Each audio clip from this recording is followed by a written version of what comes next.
Então, vamos passar para a conferência da Joelma Santana Siqueira, com a palavra. Obrigada.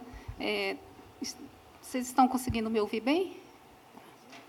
Então, queria dar boa tarde para todos e agradecer a presença de todas e de todos que estão aqui e dos que estão envolvidos com a realização do colóquio e da exposição à Casa de Clarice, resultado de uma parceria entre a Academia Mineira de Letras, a Embaixada da França, a Aliança Francesa e a Universidade Federal de Minas Gerais. Eu agradeço ao professor Marcos Rogério, da UFMG, que me fez o convite, a Flávia Queiroz, com quem eu troquei alguns e-mails, mas também Inês Rabelo, Tiago Portilho, pelas orientações que eu recebi. E agradeço também ao professor Jacinto, que está aqui conosco. Peço desculpas por eu não ter estado presente nas outras mesas, infelizmente, e gostaria de cumprimentar a Guiomar, de Gramont, que ela tem feito muitas coisas, e entre essas várias coisas, ela tem uma filha que também faz muita coisa, e a gente da UFV sempre faz questão de destacar que, enquanto a Raíssa passou como professora substituta no departamento, ela criou um coral com vários alunos de graduação. Esse coral se chama Voa Lá, e ele existe até hoje, e ele é um espetáculo. Ele faz teatro, música, dança. Então, é muito querido nosso lá do Departamento de Letras. Bem, no título de minha fala... Obrigada, Guilherme.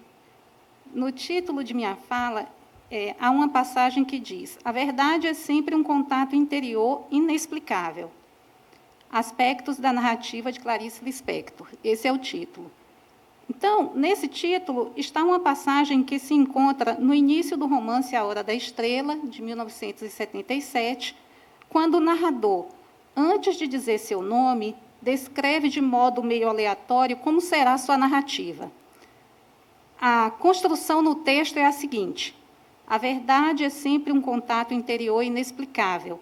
A minha vida, a mais verdadeira, é irreconhecível, extremamente interior, e não tem uma só palavra que a signifique. Isso no A Hora da Estrela. Entre outras informações sobre a narrativa, o narrador nos diz também: a história, determino com falso livre-arbítrio, vai ter uns 7 personagens e eu sou um dos mais importantes deles, é claro. Eu, Rodrigo S.M., relato antigo este, pois não quero ser modernoso e inventar modismo à guisa de originalidade. Assim é que experimentarei, contra os meus hábitos, uma história com começo, meio e gran finale, seguindo de silêncio e de chuva caindo. Bem, é sabido que em A Hora da Estrela nos deparamos com uma narrativa que expõe de modo mais explícito a ênfase na temática social. E não é à toa que, se a gente for procurar trabalhos sobre romance, a gente vai encontrar mais de um, sobre a pobreza no romance A Hora da Estrela. Porém, eu não considero que Clarice esteja realizando algo de novo, no sentido de inverter a ênfase do de dentro para o de fora. Acredito que dentro e fora, interior e exterior, são indivisíveis em toda a sua obra. Questões a esse respeito estavam postas desde o primeiro romance. Por exemplo, no 2º capítulo de Perto do Coração Selvagem, a narradora, usando a 3ª pessoa, mas falando de sentimentos de Joana, porque Joana e a narradora se confundem, ora a primeira, ora a 3ª, e a gente sabe que está implícito ali Joana como narradora. Mas a narradora tem hora que usa a 3ª para falar de Joana. Porém, ela fala por uma perspectiva íntima, ao arrolar os principais acontecimentos da vida de Joana, expondo a consciência de que os fatos são dependentes do olhar, são dependentes da percepção. Então, no romance Perto do Coração Selvagem, a gente lê: Joana poderia reviver toda a infância, o curto tempo de vida junto ao pai, a mudança para a casa da tia, o professor ensinando-lhe a viver, a puberdade elevando-se misteriosa, o internato, o casamento com Otávio, reticências. Mas tudo isso era muito curto. Um simples olhar surpreso esgotaria todos esses fatos. Bem, na própria narrativa a gente vai ver isso. Então, vou usar aqui um outro suporte, porque... Só um minuto, eu vou dar um exemplo.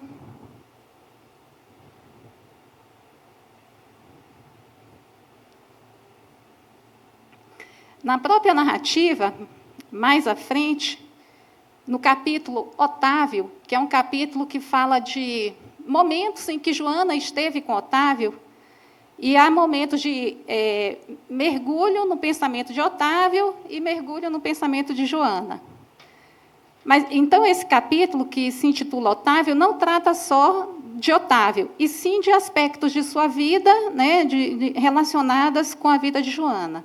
Variando do pensamento de Otávio para os de Joana, por meio da introspecção, a narrativa nos permite conhecer também os sentimentos dela em relação a ele. Então, Joana parece apaixonada, mas o assunto é tratado, para usar aqui uma expressão de Antônio Cândido, com associações diferentes das comuns e mais fundamente sentidas. Como informa a narradora, depois do beijo que recebeu de Otávio, Joana teve dias de, aí é uma citação do romance, procurar-se muito no espelho, procurando-se sem verdade. Depois cessou esta felicidade, e aí a narradora diz: a plenitude tornou-se dolorosa e pesada, e Joana era uma nuvem prestes a chover. Respirava mal, como se dentro dela não houvesse lugar para o ar. Caminhou de um lado para o outro, perplexa com a mudança. Como? Perguntava-se e sentia que estava sendo ingênua. Aquilo tinha dois lados, sofrer pelo mesmo motivo que a tornara terrivelmente feliz. A narradora encerra essa parte da vida de Joana com um parágrafo que tem só uma palavra: casou-se. Então, eu quero dizer com isso que um simples olhar mais atento ao acontecimento, a gente tem muito mais do que o que ele pode parecer à primeira vista. Bem, para pegar o fio da meada, então, de minha fala, eu gostaria de explicar a minha proposta de comunicação. Eu disse, né, que a verdade é sempre um contato interior e inexplicável.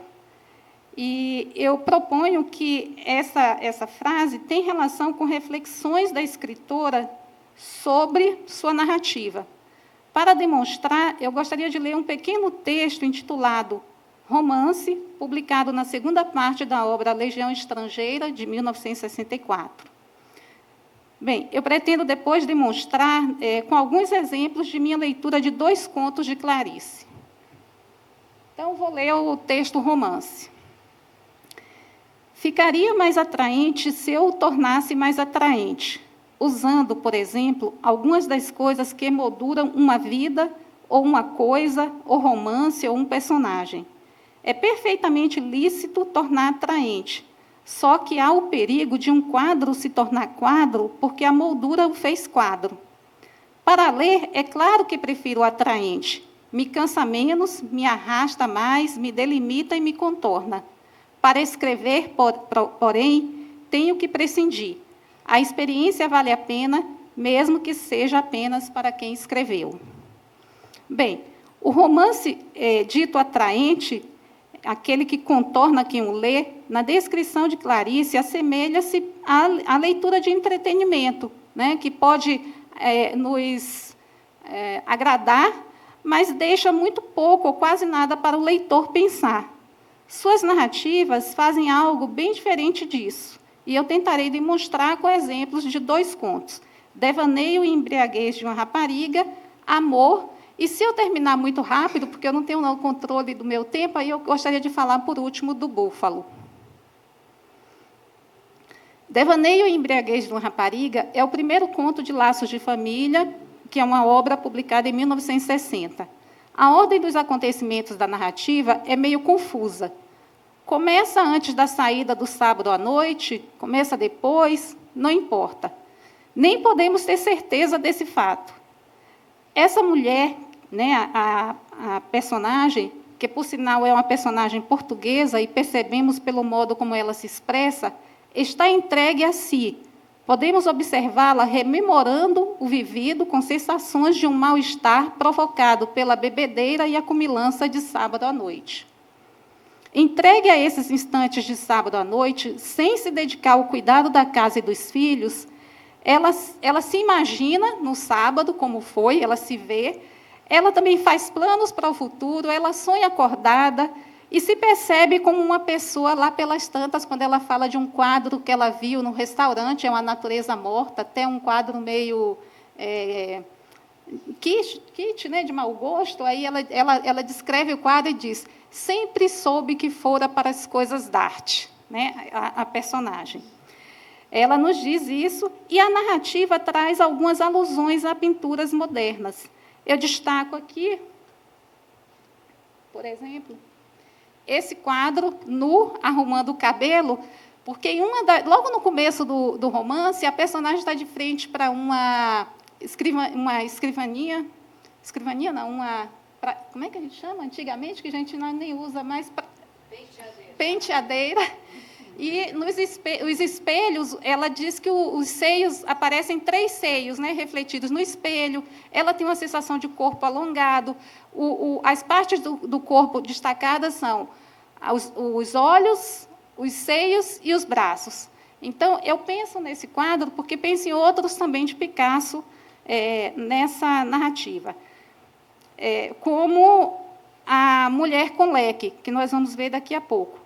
E talvez mais gente tenha pensado nisso, em relação à pintura moderna, porque, por exemplo, a minha edição traz essa outra pintura de Picasso, que eu acho muito propícia, né, o sonho, para ilustrar a capa da edição de um livro de contos, que o primeiro conto é Devaneio e Embriaguez de uma Rapariga. Acho que eu também coloquei aqui, esse aqui. Esse que é da minha capa, da minha edição. Bem, deixe-me ver. A narrativa traz algumas alusões a pinturas modernas. Destaco Nu arrumando o cabelo, na descrição da mulher de frente para o espelho, eu coloquei escrivaninha, mas penteadeira, destacando seios, olhos e braços. E Mulher com leque, o Picasso tem uma série de quadros Mulher com leque, e depois a gente vai ver também uma descrição dela se abanando com leque. Observo que a primeira edição do livro foi ilustrada por Ciro Del Nero. E, infelizmente, essa edição, nunca mais a gente viu uma edição ilustrada. Na época, se a gente for voltar aos jornais, houve uma exposição durante o lançamento com o trabalho do Ciro Del Nero e o lançamento de Clarice. Eu, na época que estava estudando para o doutorado, fiz uma entrevista com ele, e ele disse que Clarice fez questão de conhecê-lo.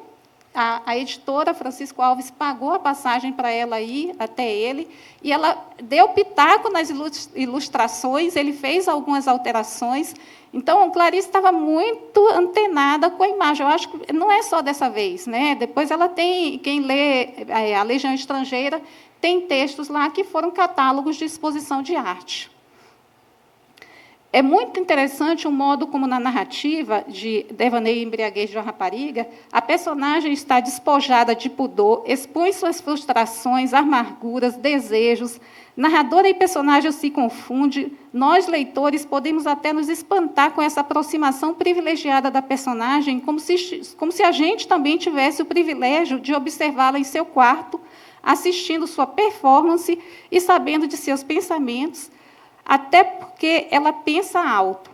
Destaca-se ao longo do texto vários ai, como nessa passagem. Ai, palavras, objetos do quarto alinhados em ordem de palavras, a formarem aquelas frases turvas e maçantes que quem souber ler, lerá. Aborrecimento, ai, que chatura, fecha as aspas. Então, esse mal-estar que ela fala de um corpo crescido, ela reclama do barulho do elevador, tudo está sentido em uma densidade maior, que é tipo de um mal-estar de ressaca também. Então, ela reclama disso, né, do barulho, as crianças não estão, mas ela nem levanta para cuidar de nada da casa. Então, a confusão, o estado e o mal-estar da ressaca do sábado à noite encontram um paralelo na estrutura dessa narrativa, meio bagunçada, que termina assim. Então,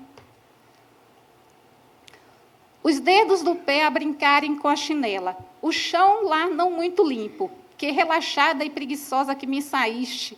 Amanhã não, porque não estarei lá muito bem das pernas. Mas depois de amanhã, aquela casa havia de ver. Dar-lhe-ia um esfregaço com água e sabão, que se lhe arrancariam as sujidades todas. A casa havia de ver, ameaçou ela colérica. Ai, que se sentia tão bem, tão áspera, como se ainda estivesse a ter leite nas mamas, tão forte. Quando o amigo do marido a viu tão bonita e gorda, ficou logo com respeito por ela. E quando ela ficava a se envergonhar, não sabia onde havia de fitar os olhos. Ai, que tristeza! Que é que se há de fazer? Sentada no bordo da cama, a pestanejar resignada. Que bem que se via a lua nessas noites de verão. Inclinou-se um pouquinho desinteressada, resignada. A lua, que bem que se via. A lua alta e amarela, a deslizar pelo céu, a coitadita. A deslizar, alta, alta, a lua. Então a grosseria explodiu-se em súbito amor. Cadela, disse a rir. Então, é como se nós estivéssemos, de fato, diante de um monólogo interior, assistindo toda essa performance da rapariga, né, que é a jovem portuguesa. O próximo conto pode ser lido como um contraponto ao primeiro. Amor é um conto cujas ações estão mais linearmente ordenadas e sua protagonista é alguém entregue à organização da vida doméstica. Ana é alguém que foge de si, dedicando-se ao trabalho da casa, ao marido e filhos. Enquanto o devaneio dialoga com quadros da pintura moderna, a exemplo do que eu falei antes, e também de Mulher com Leque, de Picasso, porque há uma cena em que a personagem diz, mas, colérica, fechou-se dura como um leque. E aí, lembrando que Picasso tem toda uma série de quadros, né, de mulher com leque, para mim essa imagem é bem ilustrativa dessa mulher que se fecha dura como um leque. Bem, enquanto isso em devaneio, né, várias alusões, pelo menos na minha leitura, à pintura moderna, em Amor, a narradora nos diz que todo o seu desejo vagamente artístico encaminhara-se há muito no sentido de tornar os dias realizados e belos. Com o tempo, seu gosto pelo decorativo se desenvolvera e suplantara a íntima desordem.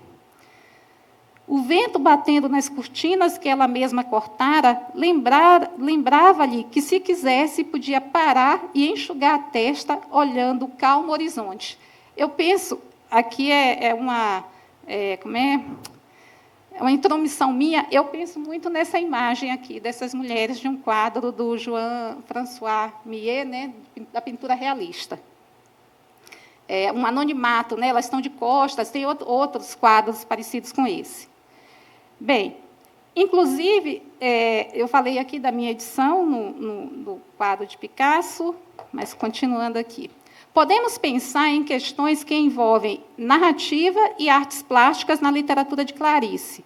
A pintura contornada, equiparada à narrativa de acontecimento, não é, de fato, a praticada pela escritora. Não é o que nós encontramos no conto Amor, embora mais ordenado que o anterior e trazendo uma personagem que sucumbiu ao papel de esposa e mãe, organizando tudo. Seus pensamentos são apresentados de modo organizado pela narradora. Ana tem um impacto ao ver um cego mascando chicletes. Uma metáfora de sua cegueira, né, isso já foi chamado de epifania, né, também, esse momento de revelação. Mas ela não é cega. Ela é alguém que se esforça para manter-se em um papel social, uma vida de adulto, como ela diz, ao longo da narrativa, e diz 2 vezes que assim ela o escolhera, assim ela o quisera e escolhera. Mas ela se desestabiliza ao ver o cego e perde o ponto de descida do ônibus. vai parar no jardim botânico com um olhar atento para as coisas miúdas, ruídos, cheiro de árvores, até que se dá conta do horário e volta apressada para casa. Ver um cego mascando chicletes foi um gatilho. No bonde, podemos ver que há uma aproximação entre Ana e o cego, quando o narrador diz que ela fica incapaz de se mover para apanhar suas compras. E diz que o cego interrompe a mastigação e, entre aspas, avança com as mãos inseguras, tentando inutilmente pegar o que acontecia. Quase um paralelo entre Ana e o cego. Ver o cego abriu seus olhos para um mundo que ela tinha dado as costas. Né? Esse mundo natural, mesmo o mundo das pequenas coisas que estão se transformando o tempo todo. Então, percebeu que no mundo há uma ausência de lei. Tudo está a todo tempo se transformando. E isso a fez pensar no mundo organizado que ela forjara para si. Ao voltar para casa e se deparar com sua sala organizada, limpa, considera que a vida sadia que levava até agora pareceu-lhe um mundo moralmente louco de viver. Ela abraça o filho e tem uma frase muito interessante nessa passagem. Ela diz, porque a vida era periclitante. Ela amava o mundo, amava com nojo. E aí põe a questão, na própria narrativa, o cego ou o belo jardim? Na minha leitura, eu penso que Ana sabe que ela não é cega, quando ela pensa, está no texto, já não sabia se estava do lado do cego ou das espessas plantas, e considera, com horror, descobrira que pertencia à parte forte do mundo. A cena em que o marido pega a sua mão é comentada assim, na narrativa, levando-a consigo sem olhar para trás, afastando-a do perigo de viver. O conto termina com ela se penteando diante do espelho e diz, por um instante, sem nenhum mundo no coração. Devaneio é um conto que tem passagens cômicas. Né? Basta perceber a exposição dos pensamentos sem freio da portuguesa, né? da portuguesinha. Mas de um certo humor ácido, em relação ao casamento, quando ela diz que ficava sonhando com um homem que um dia ela ia amar, um dia ela ainda ela ia amar, ela é uma mulher casada, então ela não ama o marido atual, ela está sonhando.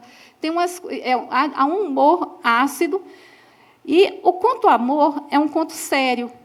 E o olhar para dentro e para fora implica em o ser no mundo, não apenas de uma perspectiva filosófica, que está presente, sim, de uma perspectiva íntima, mas também de uma perspectiva social. Embora isso não apareça tão explicitamente. Eu destaco aqui, né, quando ela diz que, ao olhar o mundo, perceber que aquela vida dela organizada era moralmente insana, não me lembro a palavra. E isso está ali, essa consciência, né? Ela cuidou só dela e o mundo está aí, o mundo é muito maior. O terceiro conto, então, que eu gostaria de destacar é o Búfalo. Nele, a personagem se dirige ao jardim zoológico em busca de aprender a odiar. Né? Aqui eu já não escrevi, eu fiz uma leitura, vou destacar algumas passagens. No jardim zoológico, ela vai olhando alguns animais, então, sobre a girafa, ela diz, mas a girafa era uma virgem de trança recém-cortada, com a tola inocência do que é grande e leve e sem culpa. E aí ela vai tentando ver se encontra esse ódio em algum dos animais, os primeiros animais, então, procurou outros animais, tentava aprender com eles a odiar. Bem, ela conta também, nada é muito, é tudo entrecortado pelo exterior e o interior, é isso que eu quero dizer, essa relação entre o visível e o invisível, que ela é rica. Então, em um determinado momento, ela diz que ela se sentiu fraca e cansada. Há 2 dias, mal comia. Né? Depois, ela reclama que a paciência, só isso ela encontrava na primavera ao vento.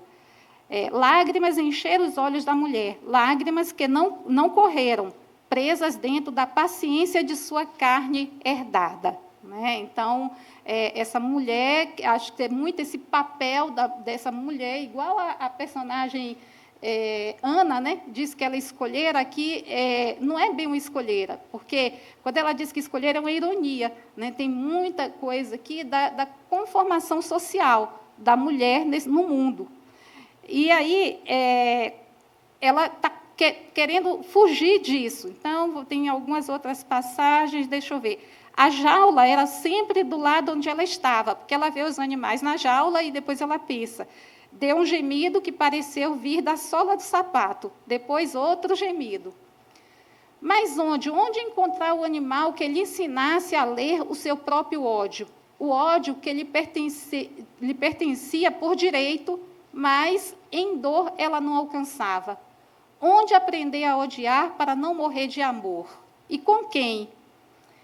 Bem, mais à frente, nunca o perdão. Se aquela mulher perdoasse mais uma vez, uma só vez que fosse, sua vida estaria perdida.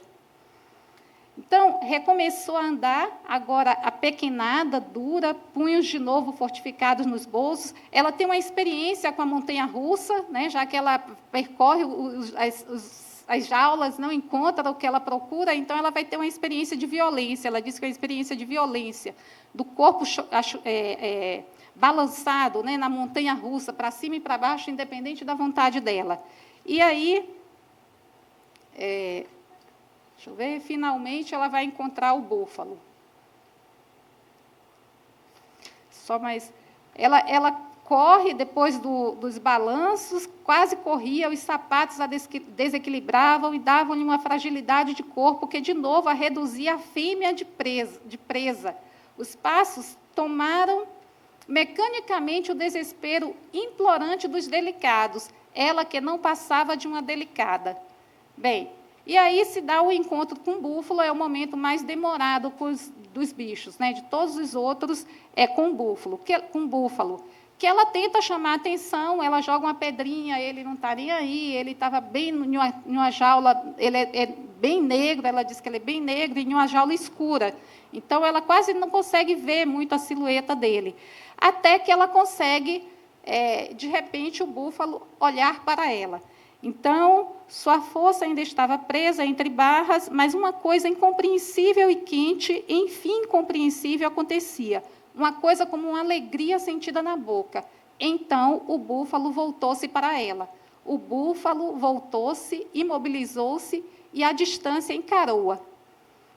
Eu te amo, disse ela, então, com ódio para o homem, cujo grande crime impunível era o de não querê-la. Eu te odeio, disse, implorando amor ao búfalo.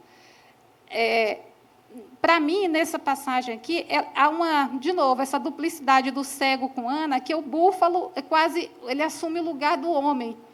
Quando o búfalo olha para ela, a gente não tem certeza se ela está falando com o búfalo ou com o homem.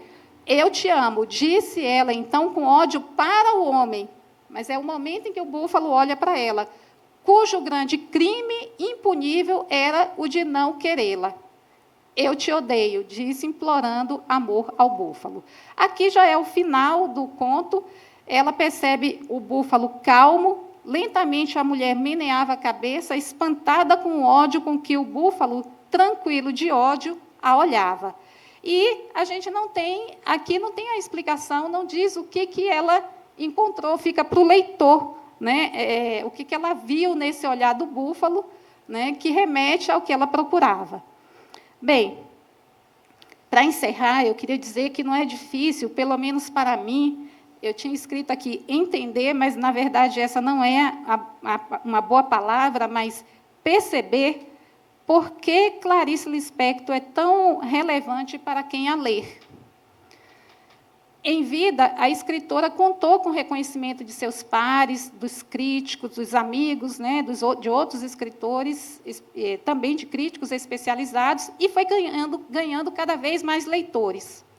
No dia 10 de dezembro de 1977, dia seguinte à sua morte, o Jornal do Brasil, onde Lispector tinha trabalhado, dedicou uma página do Caderno B para homenageá-la, contendo um poema de Carlos Drummond de Andrade e uma passagem que se chamava Desolação dos Amigos, com depoimentos de Vinícius de Moraes, Nélida Pion, Antônio Calado, Rubem Braga, Raquel de Queiroz, Adonias Filho e Otto Lara Rezende. Antônio Calado escreveu: qualquer história que você faça da literatura brasileira, por mais breve e compacta que seja, não pode ignorar o nome de Clarice Lispector. Isso tem sido uma verdade, né? A gente tem percebido agora, nos últimos anos, mais ainda, por conta dos 100 anos do nascimento da escritora, e isso é um feito muito grande, sobretudo para uma mulher que nós temos tantas excluídas da história, da literatura, história da arte, por aí afora. Muito obrigada.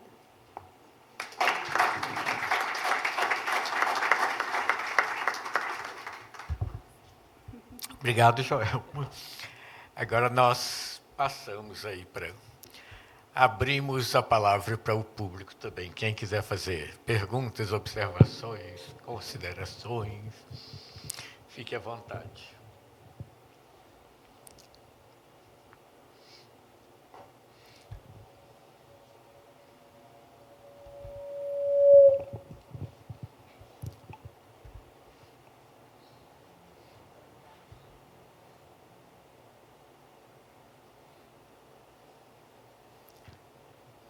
Também a mesa pode... Não. Eu sou perguntadeira, estou sentada. Vamos para Paris, né? Naquele trem. Boa tarde. Boa tarde, Joelma. Um prazer te ver aqui.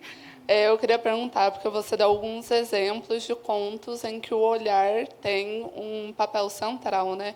Como que você vê, então, a função da visão, desse sentido, na obra da Clarice como um todo, e se os outros sentidos, a audição, o tato, se eles ficam num papel mais marginal, ou se eles também têm um papel central.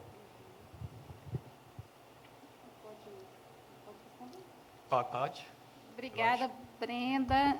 Brenda é nossa ex-aluna lá na Letras, agora está aqui na UFMG, né? Não, acho que a ideia, até porque eu escrevi sobre isso, né? A obra de Clarice, a ideia de uma lógica da sensação, né, que está lá em Cézanne, na pintura moderna, é um pouco isso, reescrever para recuperar o instante. Isso foi dito muito antes por Gilda de Mello, por muitos estudiosos. É uma obra também que é muito difícil você ver alguma coisa de novo. Talvez o que a gente diga de modo diferente, o que todos viram, né, de algum modo, os leitores. E essa ideia de recuperar o instante tem uma ênfase muito grande em tornar, de novo, trazer a experiência para o leitor. E aí, tornar visível de novo para o leitor, ou perceptível. Então, tem referências, ações, e a imagem é muito grande. Ao invés de dizer que está aprisionada, ela descreve uma cena. Né? Isso, ao longo... Se, por um lado, isso dificulta também a leitura do leitor acostumado com a obra realista, do realismo tradicional, quando a gente aprende a perceber, aí, sim, parece que cada passagem a gente está lendo um poema em prosa, né? São uma somatória de poesias. Mas tem uma lógica muito grande, embora ela tenha esse método de escrita, né, que vinha de uma espontaneidade, há uma coerência muito grande interna, como um projeto mesmo, de um tipo de escrita, e que vai dialogando os romances com os contos, determinadas passagens ao longo, frases, aforismos ao longo da narrativa, e que, claro, não dá para a gente fechar e dizer esse é o sentido, fica o desafio aí daquilo repercutindo no leitor. Mas eu acho que esse é o projeto, como também foi experimentado, né, porque um desejo da escritora de que o que ela quer contar é isso, essa experiência da busca.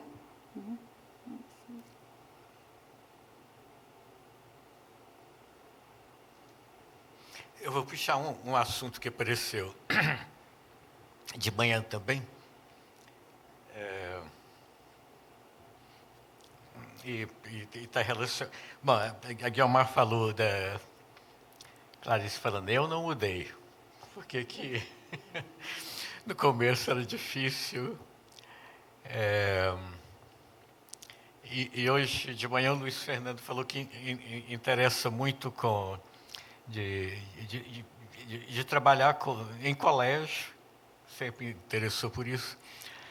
E em princípio, isso, né, que a Clarice é difícil, se joga assim, simplesmente na mão de adolescentes, e que vêm educados, inclusive, para um tipo de leitura em que o enredo é muito importante, né? E, de repente, aparece... Mesmo que a Hora da Estrela seja, então, uma obra que digamos, mais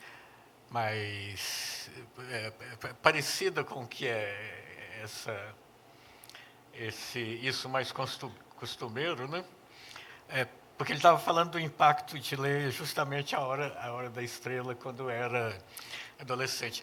Eu acho muito curioso, eu vou lembrar uma vez que no vestibular da UFMG, o livro que estava indicado era Água Viva. Água Viva é um livro que simplesmente não tem enredo, né? É aquela busca, né, de alguma coisa que não está dito o que é. Agora, eu queria, no que a Joelma terminou falando, né, isso, né, que virou uma autora, acabou sendo uma autora consagrada, hoje em dia é lida, pensando da seguinte perspectiva, as obras não mudam, né? Elas estão feitas, elas estão... Isso vale desde Homero até hoje. Agora, mudam, eu diria, as perguntas que o leitor faz à obra. Ou a crítica também, a pergunta que a crítica faz a obra. Então, nesse sentido, né, eu não mudei, está dado, não mudou. Estou perguntando para as duas. Eu estou elucubrando aqui também. O que é que mudou? Vou usar o termo da estética da recepção, né? O que é que mudou no horizonte de expectativa? Sendo que, no caso da Clarice, a gente pode examinar isso numa temporalidade menor do que se a gente voltar em autores de mais para trás, né? Isso diz respeito ao Nouveau Roman, né, em geral, porque, em princípio, ele vai muito... Aquilo de que o romance tem que se inventar, o Nouveau Roman vai muito contra o enredo, né? Aquela coisa encadeadinha que deixa o leitor confortável, né? Porque você está seguindo uma história. E essa expressão de que as coisas foram quebradas e você fica num desassossego, assim, sem saber muito bem o que é aquilo. É para elucubrar as duas aí. Mudou o paradigma do leitor O que aconteceu? Né? Seria... Que é uma experiência meio radical, que mesmo na sequência posterior, que seja contemporânea mesmo depois, né? Não tem assim alguma coisa que continua com essa radicalidade, né? É uma pergunta para pensar em voz alta. Há o perigo da gente essencializar a obra, né? Falar assim, está tudo na obra. Eu acho que é um somatório. A crítica tem um papel importante, as editoras. Clarice, eu acho que, desde sempre, aparecia muito no jornal uma exposição da imagem dela, porque eu fiz um tempo, tentei trabalhar a trajetória de Clarice e João Cabral, porque eles nascem no mesmo ano, e um trabalha poesia, outro prosa, tiveram experiência em Recife, viveram com a diplomacia, foram amigos, então, tentando traçar uma trajetória para comparar. Cabral quase não aparece, a imagem de Cabral, né? Ele também, por outro lado, gostava de dar muita entrevista, ele se torna, a partir de principalmente a partir de 50, segunda metade de 50, uma autoridade para a poesia concreta, sempre citado pelos poetas. E Clarice, não, tem uma exposição da imagem, aparece mais vezes, ela não gosta, ela arredia da entrevista, mas aparecia a imagem dela nas reportagens. Tem até uma muito engraçada que dizia assim, Clarice não quer ser sabonete. Então, ela não quer ir para a televisão porque ela não quer ser sabonete. Isso lá, bem, agora eu não tenho aqui na memória. Então, eu acho que tem uma somatória assim, de criar um mito, né? Mas a obra é poderosa, não há dúvida, mas há o mercado, há as relações, né? O fato da diplomacia ajudou os dois. Então, eu acho que são dois nomes que se destacam em uma geração que tinha muitos poetas, e muitas poetas mulheres, que ficaram esquecidas. Então, até atualmente, eu tenho trabalhado a poesia dessas mulheres de 45. Porque eles também, né, muitos poetas de 45 ficaram soterrados, e esses dois se destacaram. Então, acho que tem o poder da obra, mas tem as outras coisas de que fala Bourdieu, né, da dinâmica do campo literário, interferindo aí nessa consagração. Puxa, concordo muito com você, assim, sabe? Eu fui editora, né, da Record, e me lembro uma vez do publisher, o Sérgio Machado, falar assim, que um novo autor, para a gente publicar, tinha que ser assim, como se fosse um candidato a emprego. Que era bom conversar com ele, ver se ele falava bem, se ele tinha uma boa aparência, se ele era espirituoso, sabe? Eu achei aquilo assim tão louco, né? Mas era porque o publisher pensava já na venda do livro, na promoção do livro, né? Então, em todos esses aspectos extraliterários, né, que também iam ajudar a obra comercialmente, né? E aí pensei em muitas coisas com a sua questão, Jacinto, que é assim, mudou o paradigma, mudou sim o paradigma, né? Por exemplo, no Ciúme, do Alain Robbe-Grillet, né, a gente tem uma lacraia que aparece na parede e alguém que mata essa lacraia, e essa cena se repete várias vezes no romance.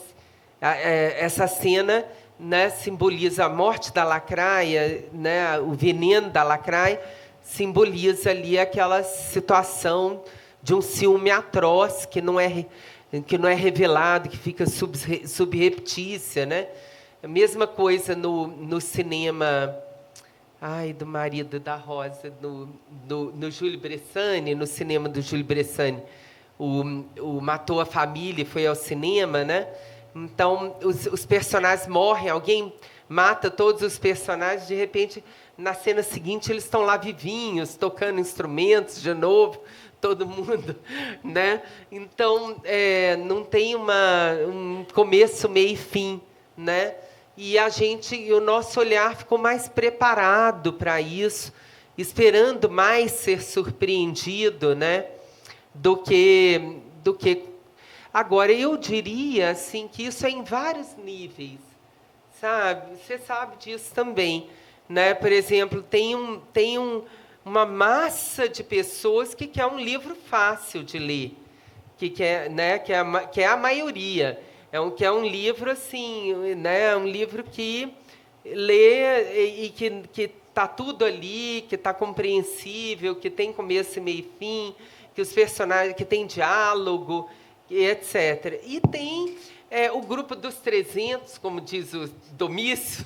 O Domício fala que o mundo da literatura são 300 pessoas que se citam, se leem, compram os livros uns dos outros e acham que aquilo é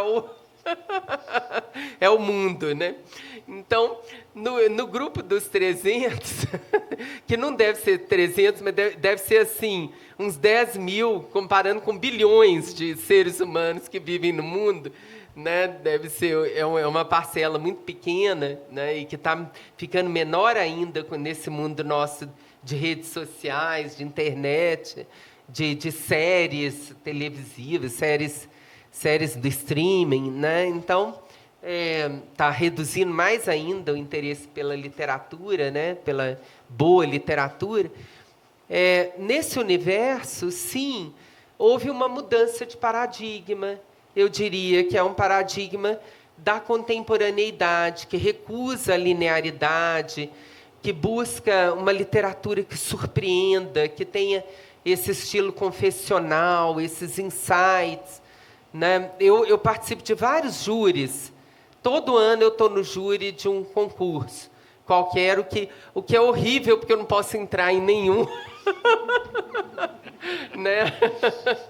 Mas todo ano eu estou nos júris. E eu vejo muito isso, assim, que tem na gente, como juiz de literatura, tem um paradigma ao qual a gente, de alguma maneira, que a gente obedece a esse paradigma e, ao mesmo tempo, reproduz esse paradigma, faz com que ele continue a existir. Que é isso, de buscar livros que sejam livros, assim, realmente claricianos, né? Em que tem esse fluxo de interioridade, né? Que surge na obra, que tem esse... que, de alguma maneira, tem esse... né, essa pegada de trazer alguma coisa que está lá dentro, né, assim, do ser humano, e que não é necessariamente os fatos que estão acontecendo, né, uma escrita não jornalística, né. Eu fico assim, fico me perguntando se isso vai mudar. Vocês sabem, bom, eu sou muito espontânea, como Jacinto também é. Eu vou contar até uma experiência pessoal, que é assim, eu fiz um romance que saiu pela Rocco em 2015, chamado Palavras Cruzadas, né? Que é um romance não linear, já, assim, tem várias vozes no livro, é um romance complexo, assim, o guerrilheiro, a guerrilheira, a história de uma irmã que busca um guerrilheiro desaparecido na floresta do Araguaia, né? E é um romance histórico, mas complexo, sobre a memória, sobre a angústia dessas antígonas da Latinoamérica que não tiveram corpos para enterrar, né? Era esse o meu tema, né? Desses desaparecidos. Então, essas famílias que sofreram desaparecimentos, né? E que vivem essa angústia. E o romance, ele não é linear, ele é um romance muito complexo mesmo, embora só que você entende tudo no final. Ele é um quebra-cabeça, chama Palavras Cruzadas já de propósito, porque ele é um quebra-cabeça que a gente vai decifrando no final.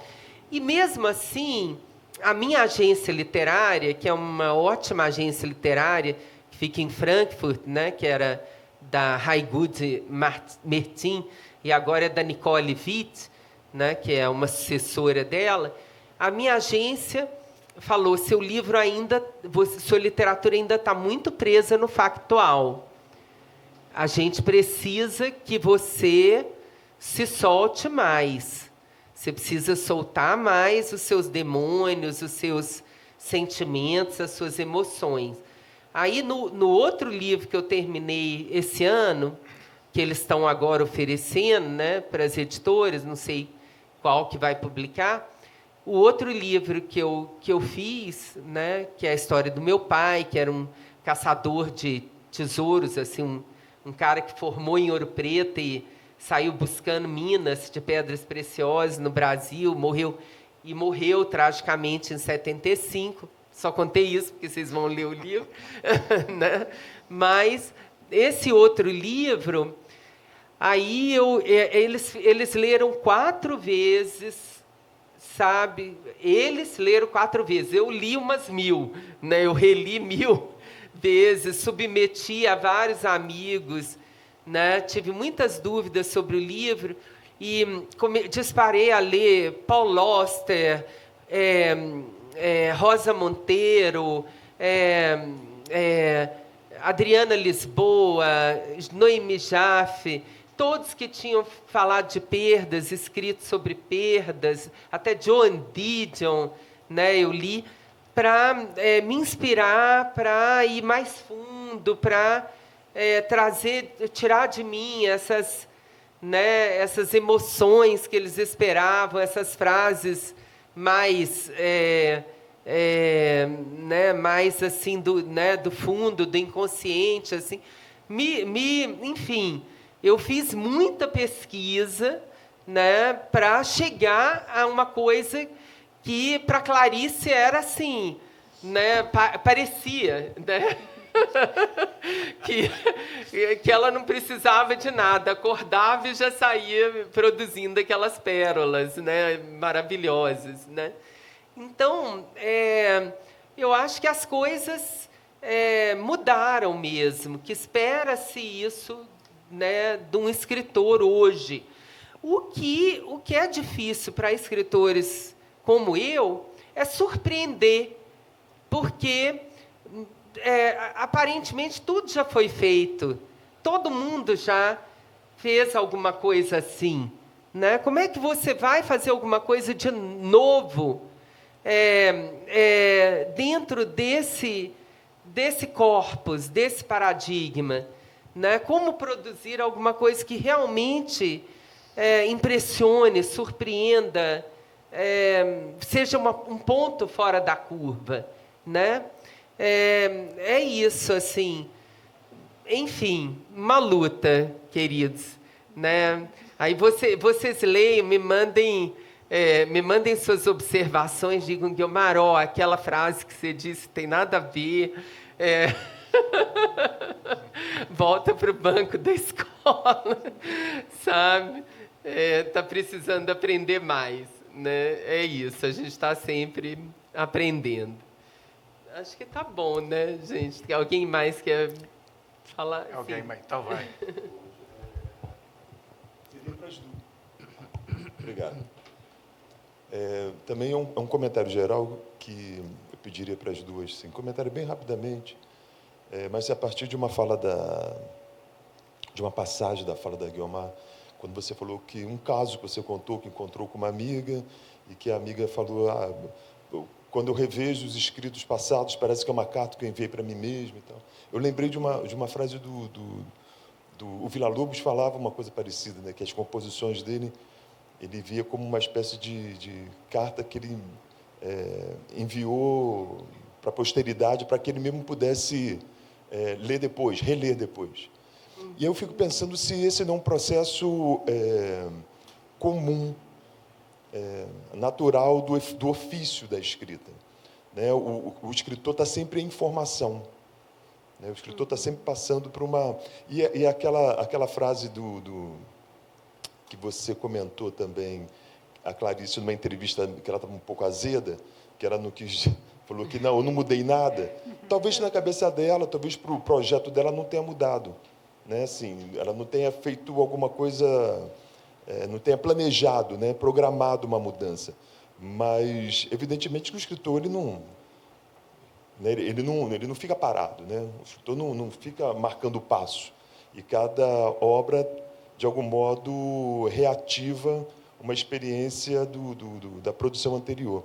Então, assim, o que eu queria ouvir um pouco de vocês, como é que vocês veem, a Guiomar e a Joelma, como vocês veem esse processo de formação da Clarice. O que vocês apontariam como um aspecto? Evidentemente, deve ter, né, na cabeça de cada uma, vários, né, mas aquilo que poderia ser mencionado como um aspecto de uma prova de uma maturidade, ou de um trabalho de formação contínua da escritora com o seu ofício, né, com a sua própria arte. Pode responder, Jair. Você primeiro? Eu vou primeiro, então. Pensando. Assim, acho que quando a gente... E muitos leitores de Clarice falam, e o Lúcio Cardoso falou, né, que ela até ficou irritada com isso, com a publicação de Perto do Coração Selvagem, que ela tinha feito a obra da vida dela. E ela fala que aquilo era péssimo, né? Porque aí ele tirava o direito dela fazer, ela não tinha que fazer mais nada. De fato, muitos escritores falam, tudo já estava em Perto do Coração Selvagem. E realmente parece um buraco fundo. Tudo, você lê A Hora da Estrela, vocês viram, eu sempre volto no Perto do Coração. Porém, a gente vê, lendo as cartas, que Clarice era uma escritora insegura como todo mundo. Então, Água Viva, ela cortou, e também ela ficava submetendo, ouvindo opinião, ouvindo opinião para tocar título, né? Quando o Fernando Sabino diz que a veia no pulso era ruim, aí ela fala para o Cabral, que bobagem, ninguém vai fazer isso. Então, as cartas são importantes para isso, para a gente ver que nem sempre a gente fala, tem um projeto literário, mas esse projeto fomos nós que vimos, que desentranhamos. Não quer dizer que o autor tem essa consciência, a gente que está dizendo que ele tem, porque nós estamos vendo. Na verdade, o autor passa mesmo por muitos perrengues, por insegurança. A obra Laços de Família é uma situação engraçada, assim, porque é um livro muito aclamado, mas ela teve muita dificuldade para publicar, porque ela publicou o primeiro volume, alguns contos, e depois demorou quase 10 anos, se eu não me engano, para ela conseguir, porque ficava passando de uma mão de um para o outro, ninguém queria publicar. E ela teve dificuldade com outros livros também, para achar editora. Então, acho que... E aí, quando você tem a recusa, é claro que põe em questão, né, o que você vai fazer, o que precisa mudar. Ela enviava para os amigos, para as irmãs, para darem opinião, ela catava as opiniões.